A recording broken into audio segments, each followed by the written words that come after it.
Vai começar mais uma aula do curso preparatório CPA20 que mais aprova em todo o Brasil. Eu sou o Bruno Piacentini, sócio da Mi Banco Educação, e vim lembrar você que além das aulas aqui na playlist do YouTube, você pode acessar a plataforma de estudos da Mi Banco. O link está aqui na descrição e lá na plataforma você tem acesso a mais de 1000 questões de múltipla escolha com respostas em vídeo para treinar bastante e chegar preparado na prova. Além disso, um caderno de questões dissertativas, onde você vai memorizar muito o conteúdo. É o que você precisa para não estudar e sentir que não está aprendendo. Além disso, nós disponibilizamos para você na plataforma um suporte especializado com professores, onde você pode tirar as suas dúvidas segunda a segunda. E tudo isso por apenas R$ 49,90 mensais. O link está aqui na descrição e espero você na plataforma. Tenha uma boa aula. Depois de conhecer as 6 tipificações de cotas de fundos de investimentos, agora nós vamos desdobrar algumas destas tipificações. Lá no começo da aula anterior, eu falei para você, inclusive, anotar no caderno, que tipificação é igual a classificação. Então, o que nós vamos ver são subclassificações. Um exemplo, nós temos aqui a tipificação de renda fixa. Então, existem cotas de renda fixa e você já sabe, já anotou também, que para ser renda fixa precisa ter pelo menos 80% da carteira em ativos de renda fixa. Isso já foi visto na aula passada. Só que pode ter um fundo de investimento renda fixa curto prazo, ou renda fixa dívida externa, ou renda fixa referenciado, ou renda fixa simples. Então, cada uma dessas 4 subclassificações também existem regras, assim como nós temos aqui, certo? É isso que nós vamos entender nesta aula. Só que eu preciso que você separe uma destas 4 subclasses, que é o curto prazo. Nesta curto prazo, será a única que não utilizará percentual. Dívida externa, referenciado e simples, a regra passa por um percentual, assim como nós temos aqui na parte de renda fixa. Quando eu falo de curto prazo, o que você pensa? Prazo eu vou mensurar em dias, meses, anos. Então, esta subclasse de curto prazo utilizará a parte de dias e não percentual. Para que eu tenha esta tipificação renda fixa classificada como curto prazo, o portfólio de investimentos precisa ter ativos com 375 dias máximo de vencimento e 60 dias como média ponderada da carteira. Calma, vou te explicar um pouco mais. Imagina só que esta tipificação de renda fixa curto prazo tem uma carteira, tem um portfólio de investimentos. Então o gestor pega o recurso, pega o patrimônio líquido deste fundo e ele vai comprar os ativos. Para ser considerado curto prazo, ele não pode comprar um CDB, uma LF, uma LCI, qualquer ativo que seja, com prazo de vencimento superior a 375 dias. Então, nesta carteira, terão vários ativos. Ativos que vencem daqui 30 dias, daqui 60 dias, daqui 180 dias, até um CDB que vence em 300 dias. Tem uma LCI que vence daqui 375 dias. Este é o prazo máximo de vencimento que você vai encontrar dentro da carteira deste fundo. Porém, não é só esta regra. É uma outra regra que nós temos também de 60 dias. Podem ter dentro da carteira ativos com no máximo 375 dias. Anota isso. Desde que a carteira tenha um prazo médio de 60 dias. Um prazo médio ponderado. Então, de todos os ativos, tem um lá que vence em 370 dias, está dentro da regra. Todos os outros vencem em 60 dias, 55 dias, 54 dias, 30 dias, 20 dias, 45 dias. Tem que ser 60 dias ou abaixo.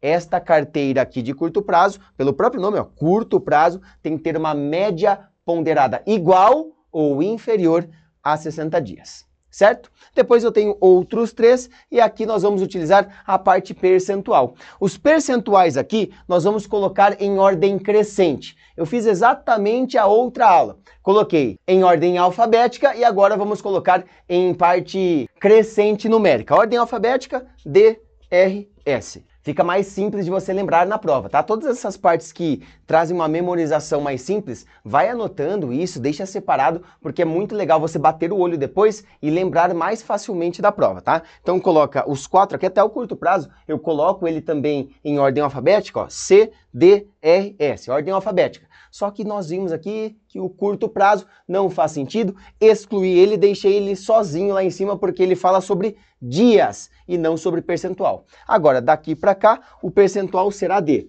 80%, 95% e 95%. Estas serão as regras para que eu tenha uma tipificação. Renda fixa, dívida externa. Renda fixa, referenciado. Renda fixa, simples. Basta saber agora 80% no que este fundo, esta tipificação renda fixa, dívida externa, precisa alocar 80% no mínimo em ativos de dívida externa. Como assim? Quando você compra um título público federal, você abre agora o site do Tesouro Direto e compra um Tesouro Selic, que é a LFT. O que você está fazendo? Você está pegando o seu dinheiro e emprestando para o governo. Voltando para o olhar do governo, o governo está captando recurso em reais. Só que o governo brasileiro também quer captar recursos em dólar. Então o governo pode emitir um título público no exterior. É uma dívida externa. Então esta tipificação renda fixa, dívida externa, dentro desta carteira, precisamos ter, no mínimo, pelo menos 80% do patrimônio líquido alocado em ativos de dívida externa, assim como eu expliquei para você. Referenciado, o percentual será de 95% no mínimo em ativos atrelados ao benchmark. Benchmark, referência, ou seja, você vai encontrar alguns fundos de investimentos renda fixa, DI. O que quer dizer DI? DI é uma taxa do mercado financeiro, é um ótimo indicador utilizado dentro da renda fixa. Este fundo, DI, ele é um fundo referenciado. Então olha só a tipificação, renda fixa, referenciado. E por ser referenciado, eu sei que a carteira desse fundo é no mínimo 95% em ativos que fazem referência ao benchmark. Ah, é um fundo Itaú DI, então este fundo tem 95% ou mais de ativos que façam referência à taxa DI. Ah, é um fundo Itaú, um fundo Bradesco, um fundo Santander, IPCA, que é um outro benchmark, então este fundo tem dentro da carteira pelo menos 95% em ativos que façam referência ao IPCA. Sempre assim. E por fim eu tenho aqui renda fixa simples. O percentual também é de 95% em títulos públicos federais ou então de crédito privado com um asterisco. Vou explicar um pouco melhor para você. Fundo de investimento renda fixa simples precisa aplicar no mínimo 95% em títulos públicos federais. Por quê? Por conta do risco de crédito. Se você investe dinheiro numa empresa, ela tem um certo risco de vir à falência e você perder o seu capital. Se você investe dinheiro num banco, o risco é um pouco menor. Se você investe dinheiro no governo, o risco é ainda menor, porque o governo ele pode simplesmente emitir, criar moeda para pagar as suas dívidas. Então aqui eu tenho um risco baixíssimo de crédito. Então este fundo simples, pensa nisso. 95% pelo menos em título público federal. Ah, mas pode ser títulos de crédito privado?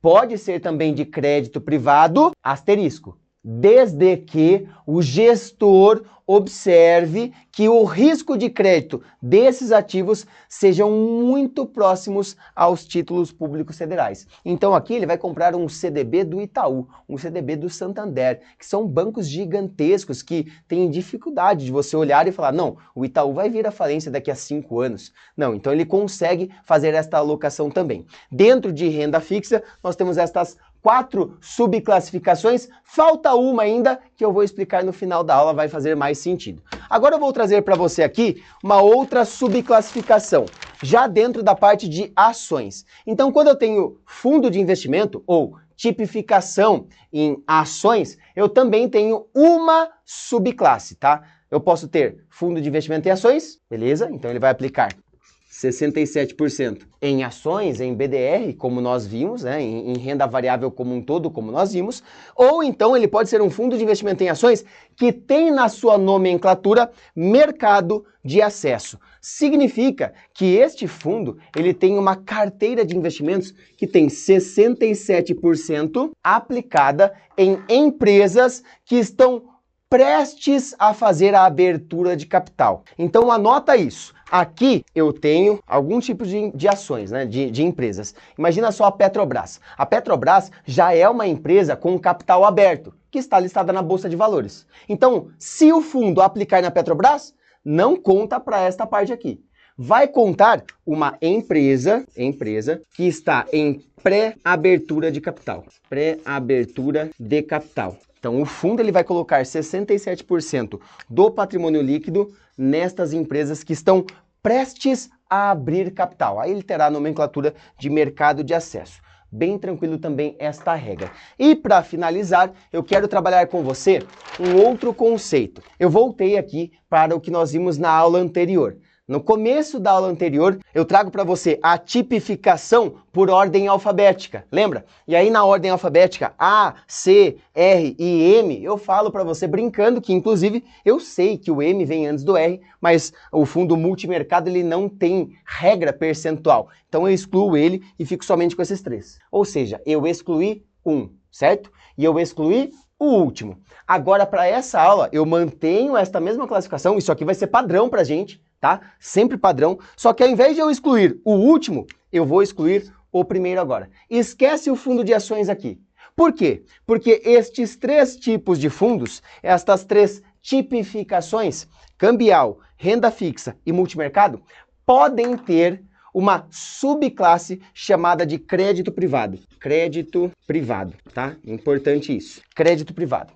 Pode existir uma tipificação fundo de investimento cambial, crédito privado. Fundo de investimento renda fixa, crédito privado. Fundo de investimento multimercado, crédito privado. E a regra para isso, para ser de crédito privado, é de que esta carteira tem no mínimo, de novo, no mínimo 50% do patrimônio líquido alocado em, claro, crédito privado.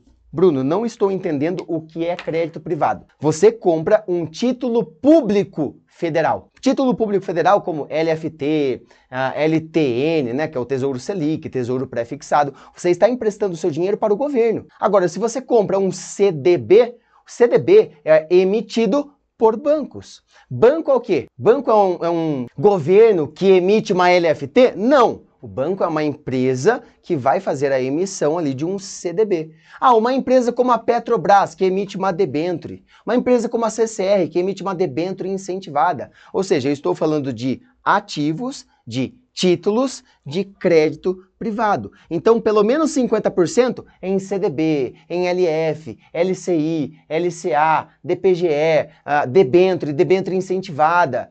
Todos ativos de crédito privado. Só não esquece e deixa bem marcado que eu coloquei aqui para você a tipificação em ordem alfabética e lá na aula anterior eu excluí a última, agora eu excluo a primeira. Estas três aqui, cambial, renda fixa e multimercado, podem ter a tipificação de crédito privado também, certo? A subclasse de crédito privado. Assim você tem agora tudo o que você precisa para a parte de tipificação. Agora eu aguardo você na próxima aula para darmos sequência na parte de fundos de investimentos, que é muito importante para a sua prova.